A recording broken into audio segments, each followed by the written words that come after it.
भगवान नृसिंह के अवतार का काल, अर्थात वैशाख शुक्ल चतुर्दशी को नृसिंह भगवान की उपासना करते हुए, उपवास रखते हुए, व्रत करते हुए जो प्रदोष वेला में प्रहलाद चरित्र का श्रवण करेंगे, मेरे अवतार लीला का श्रवण करेंगे, वे जीव कर्म बंधन से मुक्त हो जाएंगे।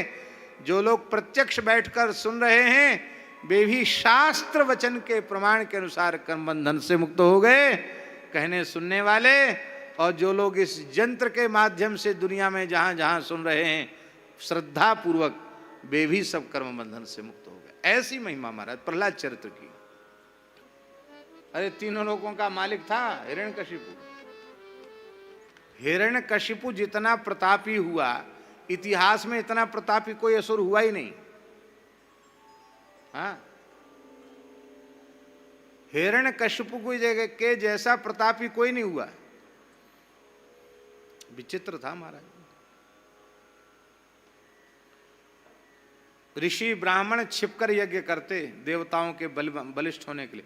इंद्राय स्वाहा, अग्नि की हिम्मत नहीं थी जो आहुति का फल इंद्र तक पहुंचा दे, सीधे हिरण्यकशिपु के पास जाता था।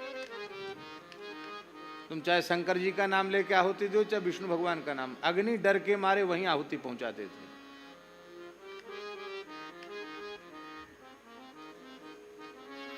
बड़े बड़े तपस्वियों को, बड़े बड़े योगियों को, सिद्ध पुरुषों को जो सिद्धियां प्राप्त होती हैं वो सारी सिद्धियां से प्राप्त थी हिरण्यकशिपु।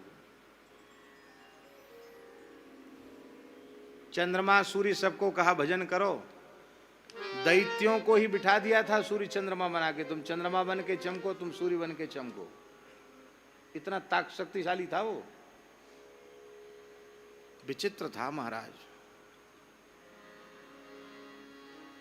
जितने लोकपाल दिक्पालों के पद हैं ना, उन पर असुरों को बिठा दिया था। जमराज को भी छुट्टी कर दिया था। अब सब स्वर्ग नरक सब हम ही लोग संभालेंगे, जाओ तुम्हारी सत्ता खत्म। उसके भय से शुक्राचार्य भयभीत हो गए। जब शुक्राचार्य से दैत्य डरते हैं, गुरु है ना, शुक्राचार्य जी बोले ये इतना प्रतापी है, इतना शक्तिशाली है कि हमारी बात भी सुनेगा नहीं, चाहे जब मुझे मेरा अपमान करेगा, मैं श्राप दूंगा तो भी ठीक नहीं। तो उन्होंने सोचा कि इससे अच्छा किनारे हो जाओ तो ठीक है। उठाया अपना दंड कमंडल, महाराज आपकी अनुमति हो तो मैं तपस्या करने जाऊं। अरे क्या हो गया गुरुजी, आपको तपस्या करने जाओगे? किसकी तपस्या करने जाओगे? क्या चाहिए वरदान? हमसे ले लो ना। किसकी तपस्या करोगे? भाई तपस्या तो बड़े की जाती है, इस ब्रह्मांड में हमसे बड़ा कोई है?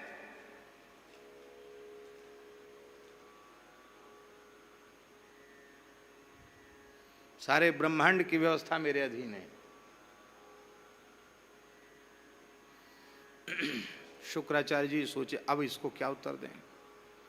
बोले देखो राजन, आपकी महिमा तो आपकी ही है, इसमें कोई संदेह नहीं है, पर आपको जो कुछ मिला है सब तपस्या से ही मिला है। आपने अद्भुत तपस्या की है। अब आपको शासन प्रशासन का काम है ना, आपको तपस्या की फुर्सत नहीं है, तो आपके कल्याण के लिए हम तपस्या, आपके लिए तपस्या करें। वाह वाह, गुरुओं को ऐसे ही चाहिए। चेलों को भजन करने की फुर्सत न हो तो चेलों के नाम से माला फेर लें, तपस्या करें। वाह बहुत अच्छा, जाओ जाओ जाओ। पर एक बात बताओ, ये हमारे दैत्यों का जो विश्वविद्यालय है इसका कुलपतित्व कौन करेगा? पढ़ाएगा कौन? आप तो चले जाओगे। बोले हमारे दो लड़के हैं, संड और अमर्क, ये दोनों कुलपति का काम संभालेंगे, पुरोहिताई का काम संभालेंगे। हाँ ठीक है जाओ।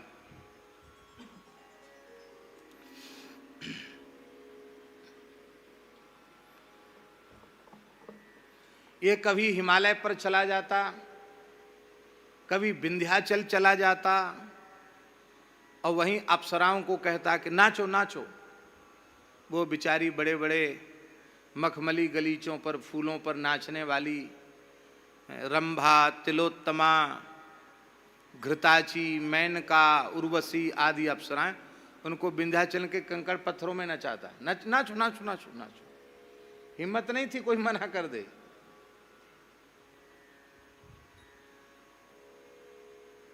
बोरिंग व्यवस्था नहीं थी हिरण्यकशिपु के जमाने में। मेघों को आज्ञा थी फसल में जिसके खेत में जितनी जरूरत हो उसी समय उतना ही बरसो। बिना जोते बिना बोए धरती अन्न देती थी, किसी को काम नहीं करना पड़ता था।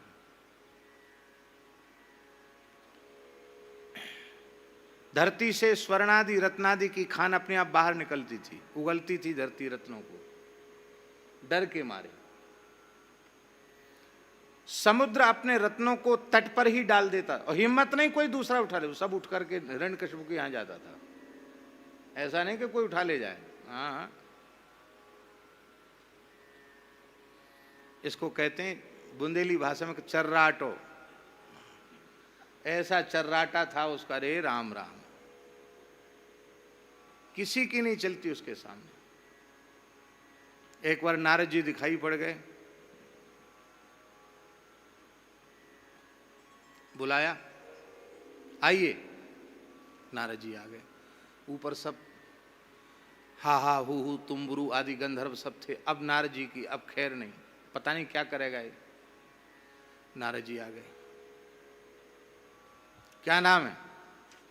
लोग मुझे नारद कहते हैं। अच्छा अच्छा, आप ही नारद जी हैं? हाँ हाँ। ये क्या है? बोले ये वीणा है। क्या करते हैं? नारद जी ने ये नहीं कहा कि भगवान के गुण गाते, तुरंत कहता भगवान तो हम ही हैं, हमारे गुण गाओ। तो नारद जी ने कहा नारायण नारायण, आपके ही गुण गाते हैं। हमारे गुण गाते हो? कहाँ कहाँ गाते? बोले तीनों लोकों में घूम घूम के गाते हैं। अच्छा तो जाओ, घूमो फिरो, गाओ, जाओ जाओ। नारद जी ने ये नहीं कहा कि थोड़ा हम आपको भी सुना देते, कुछ नहीं कहा, जाओ। तो तुरंत नारद जी वहां से हट गए। ऊपर सिद्ध लोग थे, उन्होंने कहा नारद जी आप झूठ बोलते हैं। आपसे उसने पूछा कि क्या करते हो? बोले गुणगान करते हैं। किसका गुणगान? बोले आपका ही। तो आप भगवान का गुणगान करते हैं किस राक्षस का? नारद जी बोले इसी के घर में प्रहलाद जी प्रकट होंगे और हम बीणा बजा बजा कर प्रहलाद चरित्र का गान करेंगे, नृसिंहावतार की लीला का गान करेंगे। तो नृसिंहावतार की लीला, प्रहलाद चरित्र की लीला को गाने पर हिरण्यकशिपु की लीला तो अपने आप आएगी। इसलिए हमने ठीक कहा कि हम तो आपका ही गुणगान करते हैं। चतुराई से काम लिया नारद जी ने। बड़ा प्रतापी, बहुत प्रतापी दैत्य। आप लोग कहेंगे कि इतनी सुविधा जब थी तो उसका शासन अच्छा था। एक बात थी, सब सुविधाएं प्राप्त थी, पर भगवत भजन की सुविधा नहीं थी, सत्संग की सुविधा नहीं थी। भजन कीर्तन सत्संग इसका सुख ही सुख है। ये जब नहीं मिलता है तो सारे सुख नरक के तुल्य दुख बन जाते हैं। इतना सब होने के बाद भी हिरण्यकशिपु के राज्य में कोई सुखी नहीं था, क्योंकि थोड़े थोड़े सब दुखी, सुखी राम के दास। संसार में कई चीजें ऐसी होती हैं जो देखने सुनने में आ जाती हैं, जो अनपेक्षित हैं। क्या? अपेक्षित नहीं, अनपेक्षित हैं। और कथनचित ऐसा कोई अवसर आ भी जाए, अनपेक्षित चीजें हमारे सामने आ जाएं, तो प्रहलाद जी का अनुसरण करते हुए हम उसको अपने हृदय से स्वीकार न करें। होता क्या है, अपेक्षित चीजें तो नकारते रहते हैं और अनपेक्षित चीजों को बहुत जल्दी स्वीकार कर लेते हैं।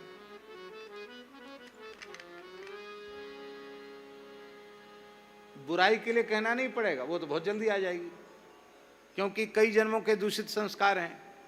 पर अच्छाई आने में बहुत समय लगता है, बुराई आने में समय नहीं लगता। अरे बुराई में तो कितने जन्मों से जी रहे हो, अब अच्छे महानुभावों के संग में आयो, अब अपनी बुराइयों को त्यागो, अच्छाइयों को स्वीकार करो। प्रहलाद जी इस विद्या का हृदय से अभिनंदन नहीं करते थे, लेकिन पाठ को याद करके सुनाने में पहले नंबर पर प्रहलाद जी रहते थे। इसलिए संडामर्क ने सोचा कि ये प्रहलाद सबसे मेधावी छात्र है और ये बहुत जल्द एक बार सुनकर के याद कर लेता, समझ इसकी बहुत अच्छी है, तो चलें हिरण्यकशिप के पास ले चलें, ये कुछ कहेगा तो हमको पुरस्कार मिलेगा। और जब जब बेचारे संडामर्क पुरस्कार के लिए गए तभी तब उनको फटकार ही मिली, पुरस्कार नहीं मिला उनको। अब देखो प्रहलाद जी संडामर्क के साथ हिरण्यकशिपु के दरबार में पहुंचे। अच्छा, महल में नहीं ले गया, दरबार में ले गया, वहां सबके सामने हमारे पढ़ाए हुए छात्र प्रहलाद जी राजकुमार हैं, जब बोलेंगे तो बहुत हमारी बड़ाई होगी इस बात से। तो प्रहलाद जी ने वहां जाकर के अपने पिता के चरणों में सिर रखकर प्रणाम किया। देखो दुष्ट से दुष्ट को भी प्रणाम करोगे तो वो कुछ ना कुछ द्रवित तो हो ही जाता है, बहुत प्रसन्न हो गए। फिर प्रहलाद जी ने जितने लोग वहां थे सबको प्रणाम किया, हाथ जोड़ के खड़े थे। प्रहलाद जी की विनम्रता देखकर हिरण्यकशिपु का हृदय भर आया। उसने प्रहलाद जी को गोद में ले लिया। महाराज जी गोद में ही नहीं लिया, उसके नेत्रों से आंसू आ गए। ये क्या है? ये है प्रहलाद जी जैसे भक्त के स्पर्श की महिमा। संत का संग हो गया ना, तो ही दरस परस समागमादिक पाप राशि नसाई। प्रहलाद जी की गलती नहीं है। हिरण्यकशिपु यदि यह पूछता कि तुम्हारे गुरु संडामर्क ने तुमको जो पढ़ाया है उस पढ़ाई में से कोई एक अंश जो गुरु जी कहें वो हमको सुनाओ, तो प्रहलाद जी वो सुना देते। लेकिन उसने पूछा क्या? उसने कहा, बेटा प्रहलाद,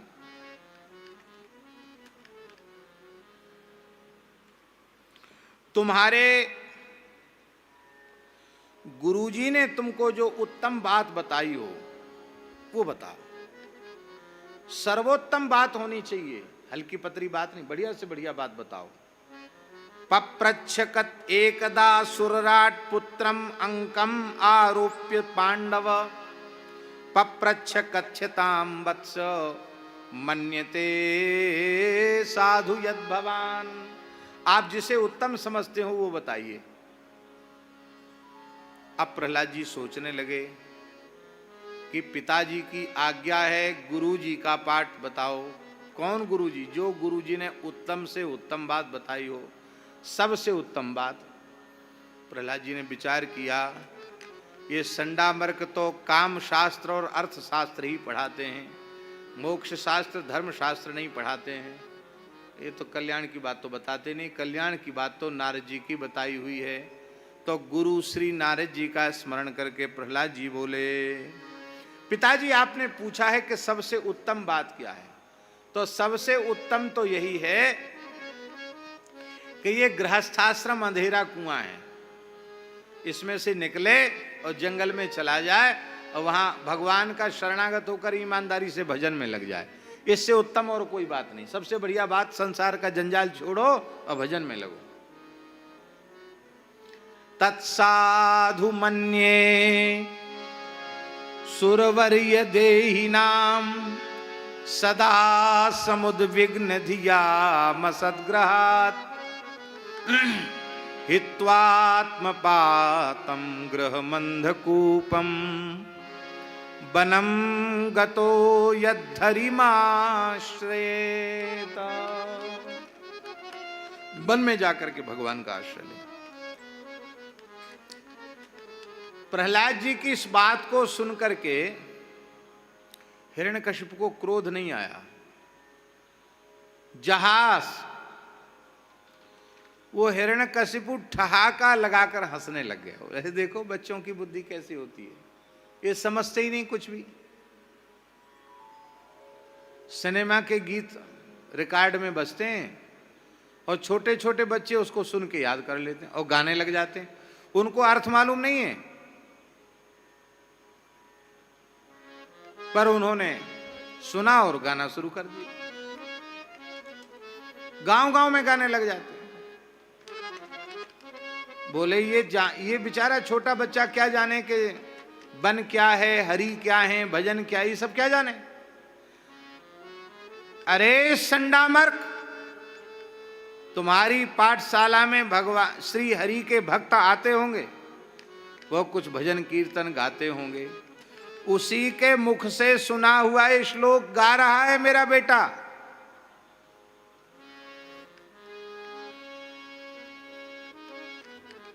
ठीक करो इसकी बुद्धि।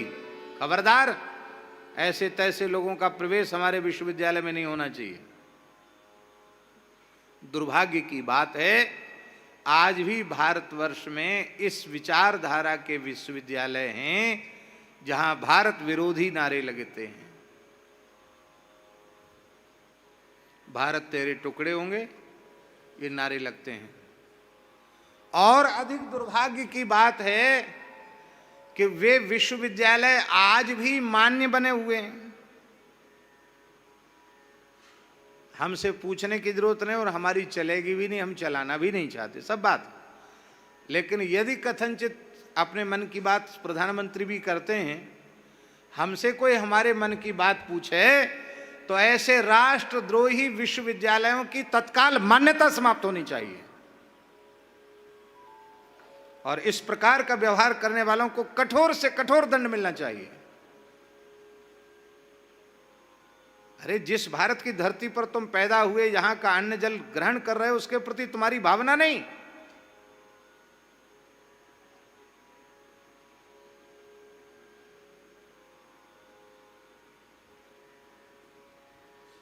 ये दंड व्यवस्था बहुत लचीली है, बड़ी ढुलमुल है, ये कठोर से कठोर होनी चाहिए। क्या करें, बड़े दुर्भाग्य की बात है। लंबे समय तक ऐसी विचारधारा इस देश में पनपी रही, स्वतंत्र होने के बाद उसने अपनी जड़ें इतनी गहरी जमा ली हैं कि उनको निकालने में समय लगेगा। पाठ्यक्रम ठीक करना पड़ेगा, संस्कार प्रधान शिक्षा करनी पड़ेगी, राष्ट्रभक्ति की भावना बचपन से ही लोगों में जगानी पड़ेगी। ऐसी स्थिति आ गई।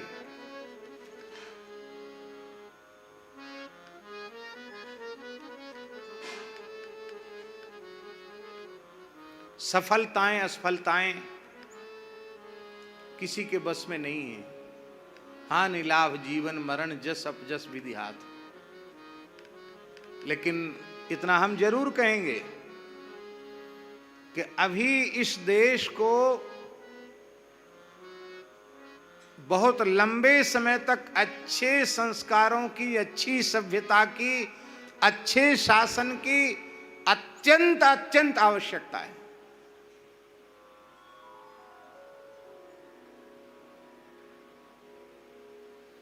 हम आपसे पूछ रहे हैं, अच्छे लोग सत्ता में न होते और पूर्ण बहुमत से न आते तो 370 कभी समाप्त होने वाली थी? 30 धारा कभी मिटने वाली थी?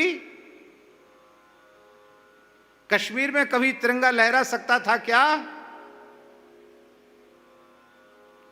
अच्छे लोग शासन में न होते तो श्री राम मंदिर के निर्माण का मार्ग प्रशस्त होता क्या? अच्छे लोग शासन में आए, पूर्ण बहुमत से शासन में आए, इसलिए अच्छे काम हुए हैं। जो 70-75 साल से, सैकड़ों साल से जिनकी प्रतीक्षा थी, नहीं हो पाए थे, अब हुए हैं, आगे होंगे, हम आशावादी हैं। इस देश में प्रत्येक देशवासी के लिए एक जैसा कानून होगा। समान नागरिकता इस देश में होनी ही चाहिए।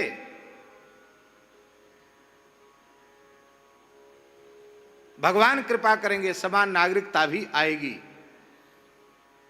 पर हमारी यह प्रार्थना है भगवान के चरणों में, भगवान शासकों में वह सद्बुद्धि जल्दी दें कि कम से कम धर्म प्राण भारतवर्ष की धरा को वे गोवध के कलंक से मुक्त कर सकें।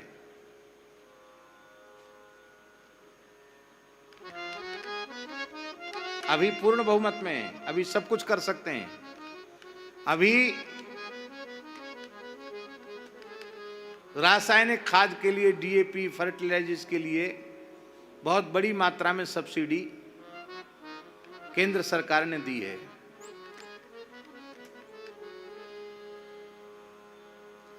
ये सब्सिडी यदि भारतीय देसी गाय के गोबर से बने हुए खाद के लिए दी जाती और पूरे देश में गायों के गोबर का वैज्ञानिक पद्धति से उत्तम उपयोग किया जाता, तो हम समझते केंद्र सरकार को गौशालाओं के अनुदान की आवश्यकता भी नहीं थी। गोबर गोमूत्र के उचित दाम से ही गौशालाओं का पोषण हो जाता और सारी भारतवर्ष की धरती जो विषाक्त हो रही है वो धीरे धीरे ठीक हो जाती। लेकिन बड़ी निराशा हाथ लगती है। ये होना चाहिए।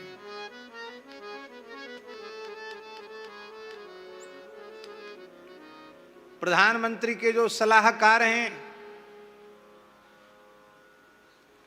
उनको भी ये समझ में बात आनी चाहिए और स्वयं बुद्धिमान प्रधानमंत्री जी को भी यह बात समझनी चाहिए।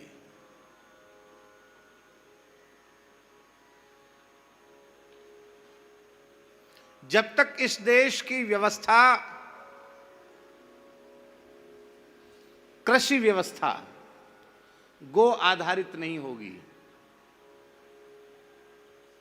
गो आधारित कृषि जब तक इस देश की नहीं होगी, गो आधारित शिक्षा जब तक इस देश की नहीं होगी और गो आधारित चिकित्सा जब तक इस देश की नहीं होगी और गो आधारित विकास, देश के समग्र विकास का खाका जब तक गो आधारित नहीं होगा तब तक कम से कम भारतवर्ष का विकास संभव नहीं है। चाहे बुलेट ट्रेन चला लो, चाहे सोने की पट्टी बिछा लो और सोने की ट्रेन चला दो, भारतीयता का विकास तभी होगा जब भारत की धरती गोवध के कलंक से मुक्त होगी। यहाँ की चिकित्सा, यहाँ की शिक्षा, यहाँ की कृषि सब गो आधारित होगी। इसमें लाभ है। आत्मनिर्भर भारत की कल्पना शासकों के मन में आ रही है, बहुत अच्छी है, बहुत साधुवाद, धन्यवाद देने योग्य परिकल्पना है। पर पूरे देश को एक गांव से लेके प्रांत तक और एक छोटे से गांव से लेके केंद्र तक पूरे भारतवर्ष को यदि आत्मनिर्भर किसी भी पद्धति से बनाया जाता है, जरा जा सकता है, तो वह केवल और केवल गो आधारित पद्धति है। गो आधारित संपूर्ण भारतवर्ष का विकास।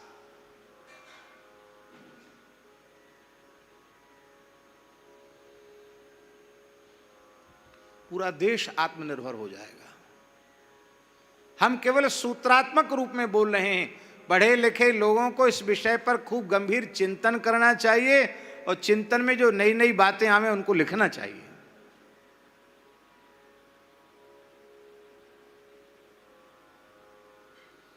जैसे प्रधानमंत्री निबंध मंगा रहे हैं ना कि देश के 75 वर्ष हो रहे हैं तो राष्ट्रभक्ति के निबंध भेजो, ऐसे ही गो आधारित समग्र विकास कैसे होगा ऐसे निबंध लोगों को लिखना चाहिए, उस पर चिंतन करना चाहिए। उस विषय पर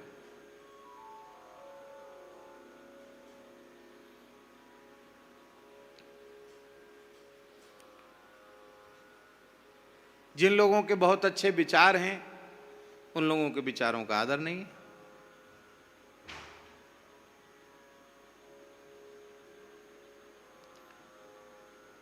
एक बार हमारी देर तक लंबी चर्चा हुई श्री गोविंदाचार्य जी से, दक्षिण के जो हैं। क्या अद्भुत चिंतन है, कैसा विचारक है वो महानुभाव, कितने अद्भुत विचारक हैं।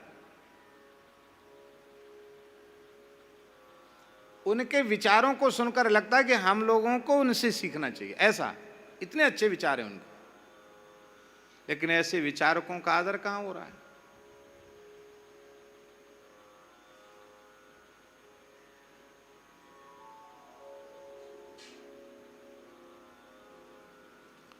बहुत आवश्यक है।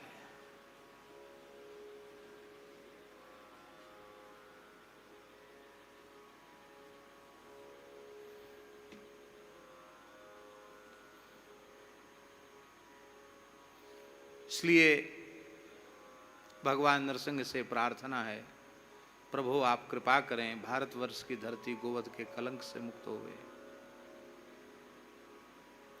हम तो इसीलिए बार बार आप लोगों से कह रहे हैं कि ऐसा कुछ लगातार इस विषय में चिंतन करो, विचार करो कि भगवान कृष्ण बलराम की नित्य गोचारण स्थली जड़खोर गोधाम का यह गो सेवा का प्रकल्प, इसको ईमानदारी से हम इस प्रकार से प्रस्तुत कर सकें कि घोषणा खुले मंच से करें कि आत्मनिर्भर गौशाला कैसे हो सकती है, कैसे आत्मनिर्भर हो सकती है गौशाला, इसको हम उदाहरण के रूप में प्रस्तुत करें। गो आधारित समग्र विकास कृषि का, चिकित्सा का कैसा हो सकता है, इसको क्रियान्वयन के रूप में इसको करके दिखावें। कहें कि राष्ट्रपति, प्रधानमंत्री जो भी आके देखना चाहें, समझना समझें, आकर के देखें।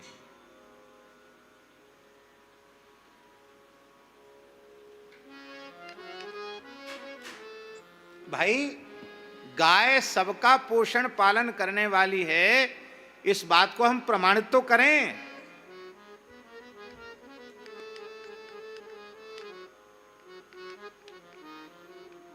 तो हिरण्यकशिपु ने कहा कि तुम्हारी पाठशाला में विष्णु के पक्षपाती आते होंगे और वहां से ये सब इसने गीत गा सीख लिया है, गा रहा है, ले जाओ उसको, ठीक करो उसकी बुद्धि को। प्रहलाद जी को ले आए।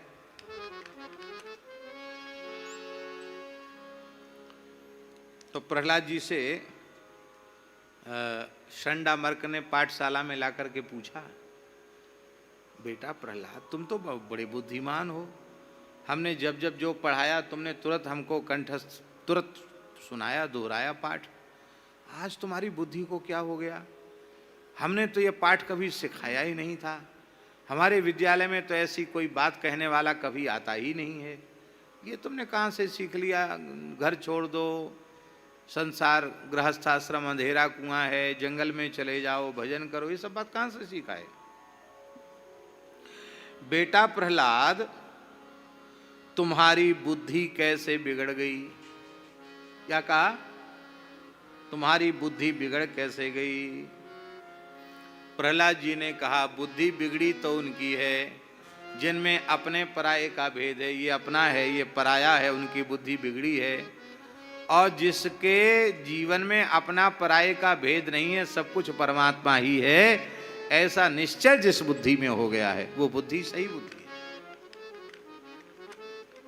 स्वामी शरणानंद जी महाराज की संस्था के द्वार पर एक वाक्य लिखा है, पढ़ा कभी? कोई और नहीं और कोई गैर, कोई गैर नहीं कोई और नहीं। क्या लिखा है? कोई गैर नहीं कोई और नहीं, सब भगवान ही भगवान, कोई गैर नहीं और कोई और नहीं।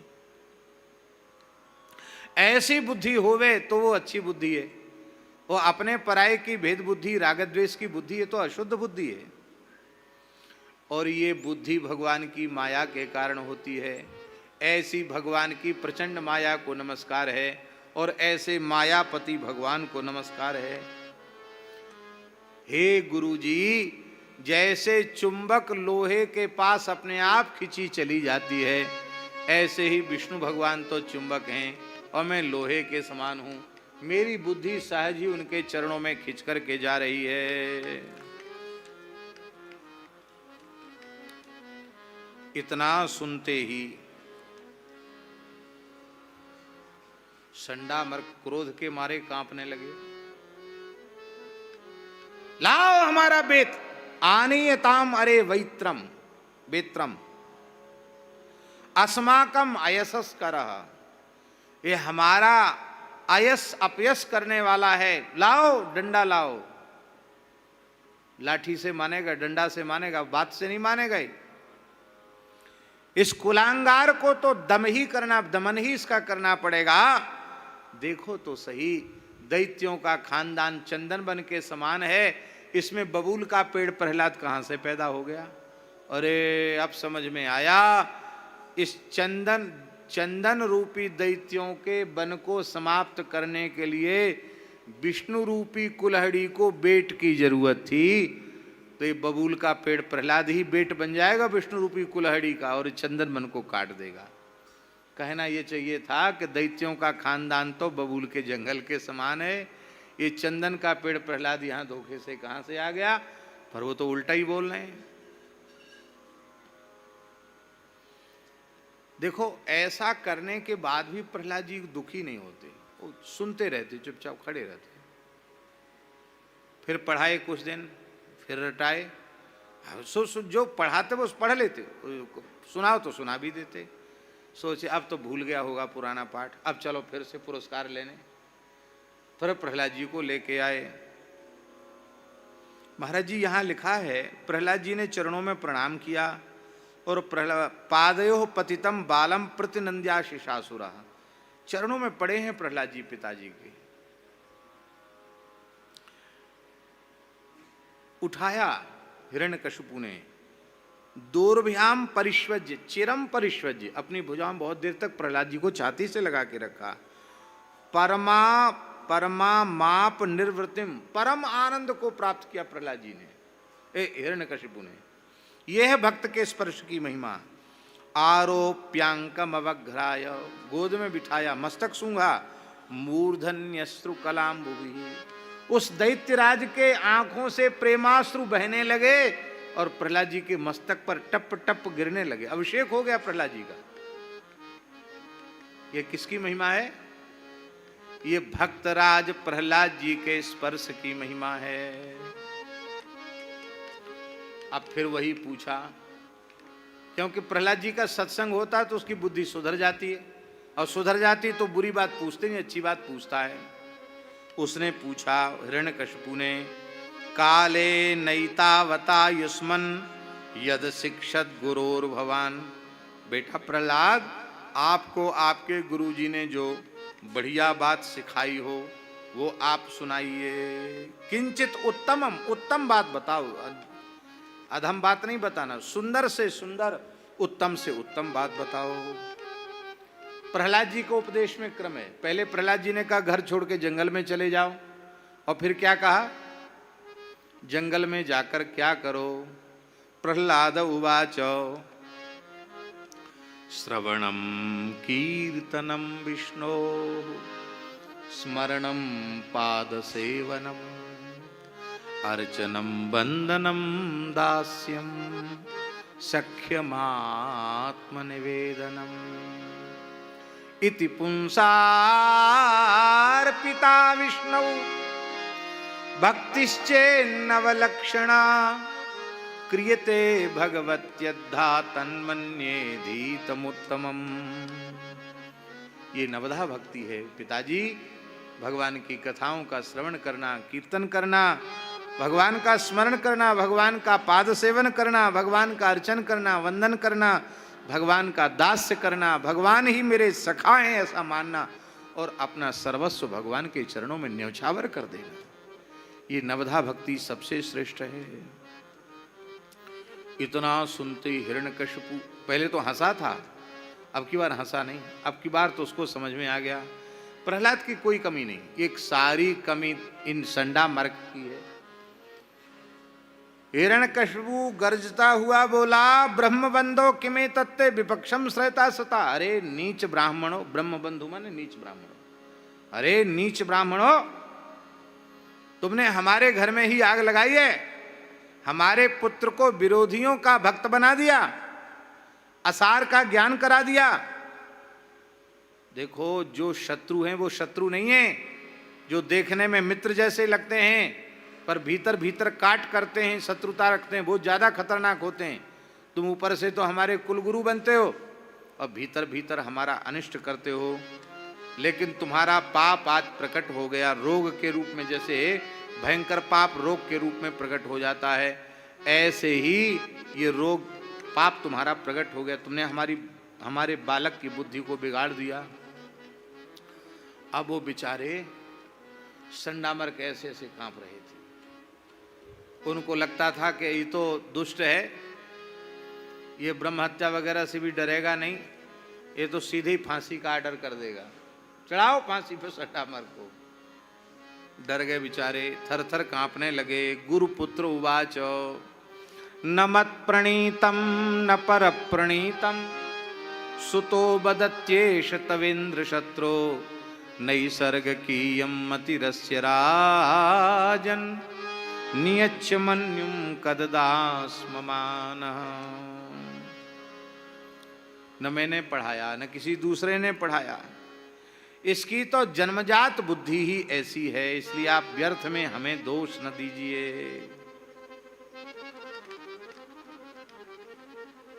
षंडामर्क की बात सुनकर हिरण्यकशिपु बोला, तो क्या ये प्रहलाद पेट से पढ़ के आया है? षंडामर्क बोले, दूसरा कोई पेट से पढ़ के आवे ना आवे, पर ये तो पेट से ही पढ़ के आया है। हमें तो लगता है महाराज पेट से ही पढ़ा है। झूठ बोलते हो? अब तो महाराज ये कांप रहे थे ऐसे ऐसे। प्रहलाद जी को दया आ गई षंडामर्क के ऊपर, और हिरण्यकशिपु ने प्रहलाद जी से पूछा कि देख, तेरे गुरुजी मने कर रहे हैं कि हमने नहीं पढ़ाया और तू पेट से पढ़ के आया, ऐसा बोल रहे हैं, तो क्या ये बात सही है? यदि तेरी यह विद्या गुरुमुखी नहीं है तो ये मनमुखी बात कहां से सीखाया? सच्ची बात बता। प्रहलाद जी बोले, अब हम कह रहे हैं ना प्रहलाद जी को उपदेश में क्रम है। पहले कहा घर छोड़ के जंगल में चला जाए, फिर नवदा भक्ति करें, फिर अंत में कह रहे हैं भक्ति प्राप्त होगी कैसे। बहुत प्यारी बात। ऐसा बढ़िया श्लोक है कि चाहे जितनी बार गाएं मन में संतोष ही नहीं होता। मतिर न कृष्णे परतः स्वतो वा मिथो विपद्येत गृहव्रतानां अदान्त गोभिर्विशतां तमिश्रं पुनः पुनश्चर्वित चर्वणानां पुनः पुनश्चर्वित चर्वणानां। क्या बढ़िया बात है। भगवान श्री कृष्ण में बुद्धि न तो अपने आप लगती है, न किसी के द्वारा प्रेरित किए जाने पर लगती है। अपने आप भगवान में बुद्धि लगती होती तो कथा कीर्तन सत्संग में जाने की क्या आवश्यकता थी, और लगाए जाने से लगती होती तो जो लगाने की कोशिश कर रहे हैं पहले उनकी तो लग जाए, उनकी ही नहीं लग पाती। तो न तो अपने आप लगती न लगाए जाने से लगती। क्यों? किन की नहीं लगती? मिथो विपद्येत गृहव्रता नाम। गृहव्रता नाम, ग्रहासक्ता नाम। ग्रहासक्त पुरुषों की बुद्धि न अपने आप लगती न लगाए जाने से लगती, क्योंकि वे अजितेंद्रिय हैं। शास्त्र का नियंत्रण उनके ऊपर नहीं है। वे मनमाने ढंग से संसार का भोग करने में लगे हैं। पुनः पुनश्चर्वित चर्वणानाम। उनकी इंद्रियां घोर नरक के अंधकार की ओर उन्हें ढकेल रही हैं। चबे हुए को चबा रहे हैं, उगले हुए को खा रहे हैं। पुनः पुनश्चर्वित चर्वणा नाम। वे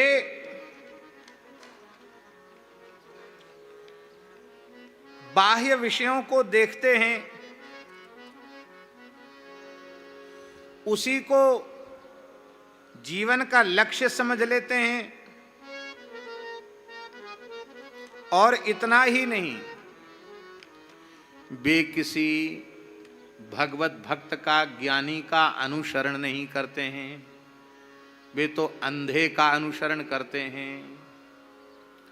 भोगांध कामांध विषयांध जीवों का अनुसरण करते हैं। और अंधा यथांधैरुपनीयमाना,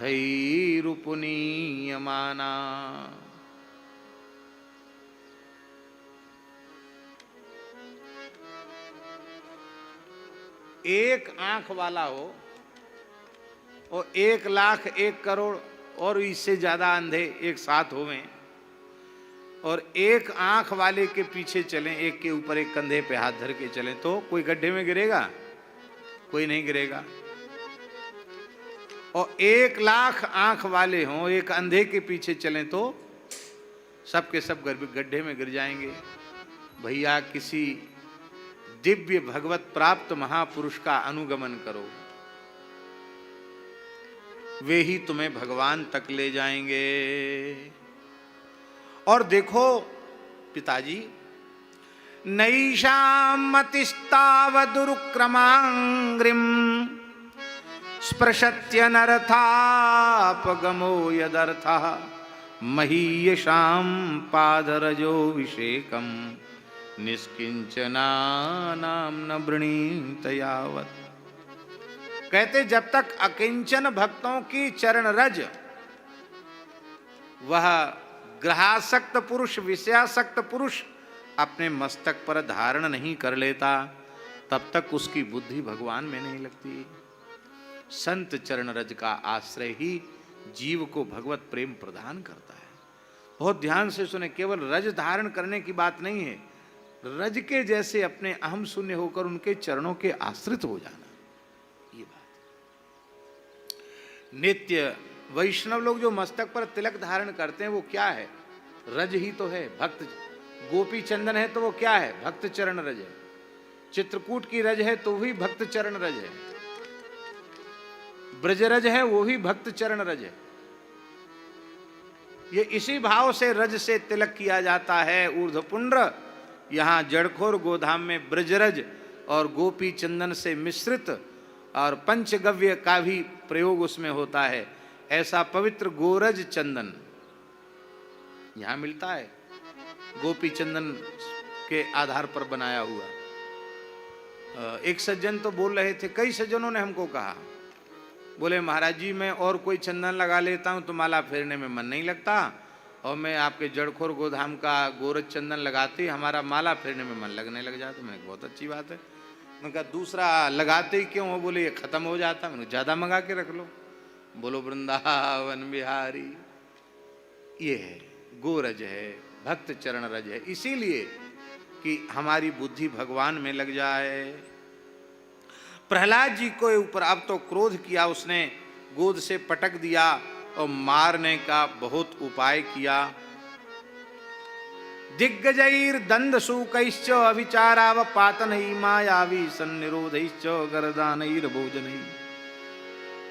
गजेंद्रों के पैरों के नीचे कुचलवाया, सांपों से डसवाया, तंत्र मंत्र मारण मोहन आदि का प्रयोग भी प्रहलाद जी के ऊपर कराया, कुछ नहीं बिगड़ा प्रहलाद जी का। गरदानई जहर दिया, भूखा प्यासा रखा, हिमालय में दबा दिया, बर्फ में दबा दिया प्रहलाद जी को, हिमालय में अग्नि में जला दिया, पानी में डुबा दिया, पर्वतों से दबा दिया, लेकिन प्रहलाद जी का कुछ नहीं बिगड़ा। अंत में संडामर्क ने कहा कि हम कुछ दिन और ले जाते हैं, कुछ दिन और पढ़ाते हैं, शायद ठीक ठाक हो जाए। अब की बार प्रहलाद जी पढ़ने आए तो सब बालकों को अपने जैसा बना दिया, भक्ति का उपदेश करके सबको अपने जैसा बना। बड़ा सुंदर उपदेश है, उपदेश आपने अनेकों बार सुना होगा। एक बात कह देते हैं प्रहलाद जी के उपदेश की।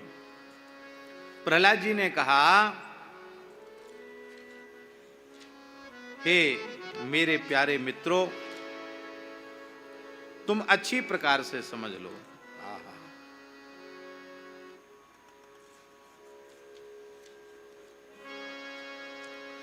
नालम द्विजत्वं देवत्वं ऋषित्वं वासुरात्मजा प्रीणनाय मुकुंदस्य न वृत्तं न बहुज्ञता। भगवान को प्रसन्न करने के लिए ब्राह्मण होना जरूरी नहीं है। देवता होना जरूरी नहीं है, ऋषि होना भी आवश्यक नहीं है, बहुत चरित्रवान होना भी जरूरी नहीं है, बहुत शास्त्रों का ज्ञान प्राप्त हो जाए इसकी भी आवश्यकता नहीं है। दान, तप, यज्ञ, शौच, व्रत, केवल इनके अनुष्ठान से कोई भगवान को प्रसन्न कर ले, ये भी संभव नहीं है। प्रीयते मलया भक्त्या हरिरन्यद विडंबनम। भगवान तो निर्मल निष्काम भक्ति से प्रसन्न हो जाते हैं, बाकी तो सब भगवान के लिए विडंबना मात्र ही। प्रीयते मलया भक्त्या हरिरन्यद विडंबनम। इसलिए हे मेरे प्यारे मित्रों, तुम भगवान की भक्ति करो। और भगवान की भक्ति क्या है? आत्मौपम्येन सर्वत्र सर्वभूतान भूतात्मनीश्वरे। आत्मवत सभी प्राणियों में भगवान का दर्शन करना, इसी का नाम भक्ति है। दैत्य, यक्ष, राक्षस, स्त्रियां, शूद्र, ब्रजऊ, कषाह, ब्रजवासी भी नाम ले रहे हैं प्रहलाद जी, ये खगा, मृगा, पशु पक्षी भी, पाप जीवा, पाप करने वाले जीव, ये भी सब अच्युततांगता भगवत भाव को प्राप्त हो गए। इसलिए हे मेरे प्यारे मित्रों,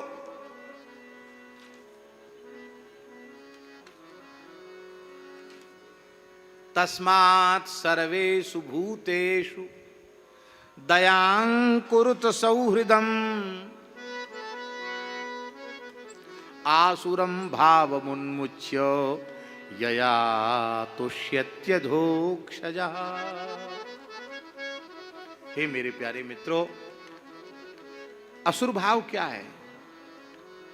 निर्दयता करना ही असुरता है। सभी प्राणियों पर दया का व्रत ले लो तो भगवान सहज प्रसन्न हो जाएंगे। सब पर दया करो। दया अपने घर से शुरू करो, अपनी पत्नी पर दया करो, अपने बच्चों पर दया करो, अपने घर के नौकर चाकरों पर दया करो, फिर इष्ट मित्रों पर, फिर दया का दायरा बढ़ाते बढ़ाते सब प्राणियों पर दया करो। सब पर दया करो। दया का उल्टा क्या होता है? याद होता ना? भगवान की याद हमेशा करना चाहते हो, सब पर दया करो तो भगवान कभी नहीं भूलेंगे। भगवान की याद हमेशा बनी रहेगी। दया करोगे तो याद बनी रहेगी। कितनी बढ़िया बात है। दया करोगे तो याद, दया नहीं करोगे तो याद भूल जाएगी। और हरिस्मृति ही सर्व विपद विमुक्षणम। भगवान की स्मृति सारी विपत्तियों से छुड़ाने वाली है।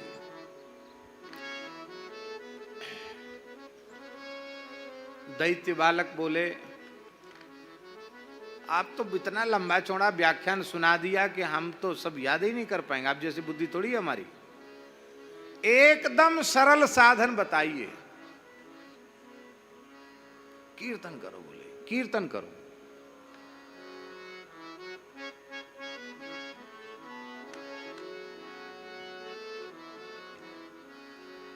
श्री कृष्ण गोविंद हरे मुरारे, हे नाथ नारायण वासुदेव।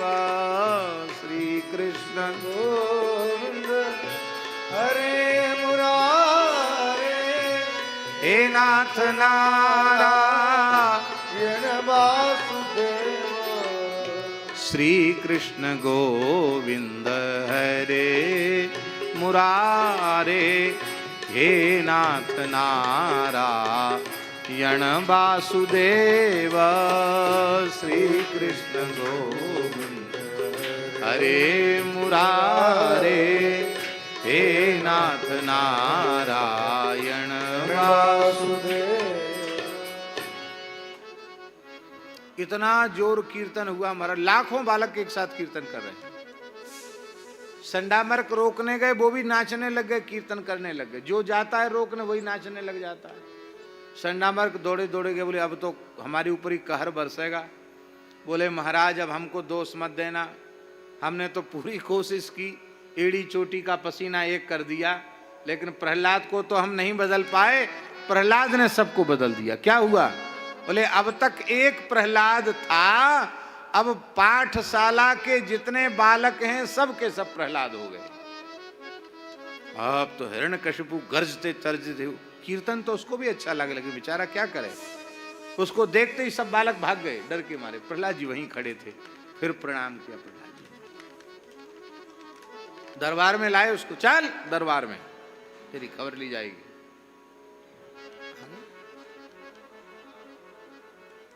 प्रहलाद बता, क्रुद्धस्य यस्य कंपन्ते त्रयो लोका सहेश्वरा, जिस हिरण्यकशिपु के थोड़ी सी भ्रकुटी टेढ़ी करने से 3 लोग थर थर कांपते हैं, देवता भी थर थर कांपते हैं, तू मुस्कुराता रहता मेरे सामने किसके बल से? प्रहलाद जी मुस्कुराए, बोले पिताजी, जिन अनंत बल के समुद्र भगवान के अणुमात्र रंच मात्र बल को प्राप्त करके आप इतने गर्वित हो रहे हैं, उन्हीं अनंत बल के सागर भगवान का निरंतर स्मरण करके मैं निर्भय हूं, डर नहीं है मुझे, क्योंकि डर तो अपने से नहीं होता, पराये से होता है, और मेरे प्रभु के अतिरिक्त दूसरा कोई है ही नहीं, तो मैं डरूं किससे? मैं तो आप में भी उन्हीं को देख रहा हूं, आपको नहीं देख रहा हूं, मैं उन्हीं को देख रहा हूं। क्या बिना सिर पैर की बातें करता है? कहां है वो तेरा जगदीश्वर जगन्नाथ? यस्त्वया मंदभाग्योक्तो मदन्यो जगदीश्वर। अरे मंदभाग्य प्रहलाद, मेरे अतिरिक्त जगत का ईश्वर है तो कहां है? प्रहलाद जी ने कहा कहां नहीं है, सर्वत्र। बोले हां सब जगह है। तो कस्मात् स्तंभे न दृश्यते, इस खंभे में क्यों नहीं दिखाई पड़ता? प्रहलाद जी मुस्कुराए, बोले आप तो बहुत क्रोध कर रहे हैं, पर मैं विनम्रता पूर्वक कहता हूं, मेरी आंख से देखो तो खंभे में ही नहीं कण कण में दिखाई पड़ेगा। खंभे में भी है, खंभे में है? बोले हाँ है। एक घूंसे का प्रहार किया, खंभा विदीर्ण हो गया और भगवान नृसिंह प्रकट हो गए। बोलो नृसिंह भगवान की जय। आश्चर्यचकित हो गए। ओ मध्य सभायाम न मृगम न मानुषम, न तो पूरे मनुष्य हैं न पूरे सिंह हैं। नृसिंह प्रकट हो गए। जैसे पतिंगा क्रोध में पतिंगा जैसे अग्नि में कूदे, ऐसे कूद पड़ा भगवान के सामने गदा लेकर के। डरा नहीं भगवान से? क्यों डरे? भगवान का पार्षद है, लड़ने तो आए ही है। भगवान ने कहा तुमको भी खेल खिलाते हैं। वैशाख शुक्ल चतुर्दशी को मध्याह्न अभिजित मुहूर्त में भगवान नृसिंह प्रकट हुए हैं। आप लोग कहेंगे फिर पूजा का विधान प्रदोष काल में क्यों है? प्रश्न है कि नहीं? अवतार का समय तो मध्याह्न 12 बजे का है, फिर पूजा का विधान प्रदोष काल में क्यों है? भैया प्रकट होते ही पूजा लेने की फुर्सत उनको कहां रही? सीधे तो युद्ध शुरू हो गया। संध्या तक युद्ध चला। जैसे सूर्यास्त का समय आया, ब्रह्मा जी बोले महाराज संध्या के समय असुरों का बल बढ़ जाता है, आप थोड़ा जल्दी कीजिए। भगवान नरसिंह करके एक जोर की गर्जना की। ब्रह्मा जी थर थर कांप गए। मानो भगवान कह रहे थे कि पहले तो वरदान देकर ज्यादा ताकतवर बना दिया, अब कहते कि जल्दी मार डालो, 2-2 हाथ करो तो पता चले कितना ताकतवर है। ये तो हम ही झेल रहे हैं इसको। जैसे ही सूर्यास्त का समय हुआ, संध्या वेला आई, ठीक यही वेला थी, यही समय था। भगवान नृसिंह देहली पर विराज गए। इसलिए देहली भगवान नृसिंह का आसन है, इसलिए देहली पर पैर नहीं रखना, देहली को प्रणाम करके भीतर जाना, ये सब मर्यादाएं हैं। मंदिर की देहली को प्रणाम किया, घर की देहली का पूजन होना चाहिए। इसलिए देहली पर खड़े होना वर्जित है। देहली पैर से छू जाए तो प्रणाम करना चाहिए। आजकल लोगों ने घरों में देहली बनाना बंद कर दिया। देहली जरूर, चाहे जितना बढ़िया मकान बनाओ, मुख्य द्वार पर तो देहली जरूर बनानी चाहिए। देहली का सूर्योदय के पहले पूजन हो जाना चाहिए। तो महाराज जी भगवान नृसिंह बैठ गए, ब्रह्मा जी के एक एक वरदान का स्मरण कराया, और जब हिरण्यकशिपु ने स्वीकार किया कि सब वरदान सत्य हैं, नखों से उधर विदीर्ण कर दिया, फाड़ दिया पेट, और आंतों को गले में धारण कर लिया। भगवान अंतर्माली हो गए भगवान। क्यों? भगवान ने पेट ही क्यों फाड़ा, मस्तक क्यों नहीं फाड़ा? वो सोचने लगे कि ये भले ही दैत्य है पर बड़ा भाग्यशाली है, प्रहलाद जैसे भक्त को प्रकट किया। इसके पेट में ऐसी है क्या चीज जो प्रहलाद जैसे भक्त को पैदा कर दिया? कहीं दूसरे प्रहलाद का संस्कार तो नहीं छिपा है? पर प्रहलाद जी के जैसे तो प्रहलाद जी बोले कोई बात नहीं, जिन आंतों में प्रहलाद जी का जीवात्मा होकर आया होगा वो आंतें पवित्र हैं। भगवान ने उन आंतों को अपने गले में धारण कर लिया। ब्रह्मा जी, शंकर जी, देवराज, इंद्र सब स्तुति कर रहे हैं, भगवत पार्षद। भगवान का क्रोध ही शांत नहीं हुआ। लक्ष्मी जी को भेजा, लक्ष्मी जी खूब बंठन के आई, एक गर्जना की नृसिंह भगवान, लक्ष्मी जी भी भागी। बोलिए मेरे पति, इसमें तो संदेह नहीं है, पर इतना भयंकर स्वरूप इनका हो सकता मेरे मन में कल्पना नहीं थी, मैं नहीं जा सकती पास में। तब प्रहलादम प्रेषया मासु, प्रहलाद जी को पास में भेजा। प्रहलाद जी ने साष्टांग प्रणाम किया। स्वपाद मूले पतितम तमर्भकम विलोक्य देव कृपया परिप्लुतः उत्थाप्य तच्छीर्ष्ण दधात कराम्बुजम काला ही वित्रस्तधियांकृता भयम। प्रहलाद जी को चरणों में पड़ा हुआ देखकर भगवान ने प्रहलाद जी को उठा लिया, गोद में ले लिया, और काल रूपी सर्प के भय से मुक्ति दिलाने वाला अपना कर कमल उनके मस्तक पर रख दिया। अपने प्रेमाश्रु जल से प्रहलाद जी का अभिषेक कर दिया। भगवान बोले मुझे आने में विलंब हुआ, प्रहलाद क्षमा कर। अपने जीव से प्रहलाद जी को चाटने लगे। इतना प्रेम भगवान ने किसी अवतार में प्रकट नहीं किया। प्रहलाद जी निहाल हो गए। प्रहलाद जी ने भगवान की स्तुति की और प्रहलाद जी को दैत्यराज पद पर भगवान ने अभिषिक्त किया। बोलो प्रहलाद जी महाराज की। बार बार कहने पर भी प्रहलाद जी ने वरदान नहीं मांगा। मैं आपका निष्काम सेवक हूं, आप मेरे निरपेक्ष स्वामी हैं, लेना देना तो बनिया और ग्राहक के बीच में होता, ना आप बनिया हो ना हम ग्राहक हैं, हमारा आपका लेन देन नहीं है। आप यदि देना चाहते हो तो मेरे हृदय में कामना का बीज ही अंकुरित न हो। कामानाम हृदय संरोहा भवतस्तु व्रणे वरम। भगवान बोले नहीं नहीं मांग ही लो। तो बोले सब जीवों को कर्म बंधन से मुक्त कर दो। बोले ये तो हो ही नहीं सकता। बोले फिर काय को पीछे पड़े हो कि ले लो ले लो ले लो ले लो। भगवान बोले चलो ये भी दे देते हैं। त्वाम च माम च स्मरन काले कर्म बंधैर विमुच्यते।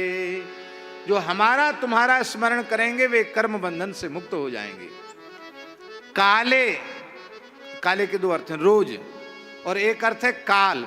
भगवान नृसिंह के अवतार का काल, अर्थात वैशाख शुक्ल चतुर्दशी को नृसिंह भगवान की उपासना करते हुए, उपवास रखते हुए, व्रत करते हुए जो प्रदोष वेला में प्रहलाद चरित्र का श्रवण करेंगे, मेरे अवतार लीला का श्रवण करेंगे, वे जीव कर्म बंधन से मुक्त हो जाएंगे। जो लोग प्रत्यक्ष बैठकर सुन रहे हैं वे भी शास्त्र वचन के प्रमाण के अनुसार कर्म बंधन से मुक्त हो गए, कहने सुनने वाले। और जो लोग इस यंत्र के माध्यम से दुनिया में जहां जहां सुन रहे हैं श्रद्धा पूर्वक, वे भी सब कर्म बंधन से मुक्त हो गए। ऐसी महिमा महाराज प्रहलाद चरित्र की। श्री चैतन्य महाप्रभु प्रहलाद चरित्र का पारायण किए बिना जल भी नहीं ग्रहण करते थे। जीवन में साधुता आनी चाहिए। साधुता कैसे आवेगी? बोले साधुता आएगी प्रहलाद जी के चरित्र का चिंतन करने से।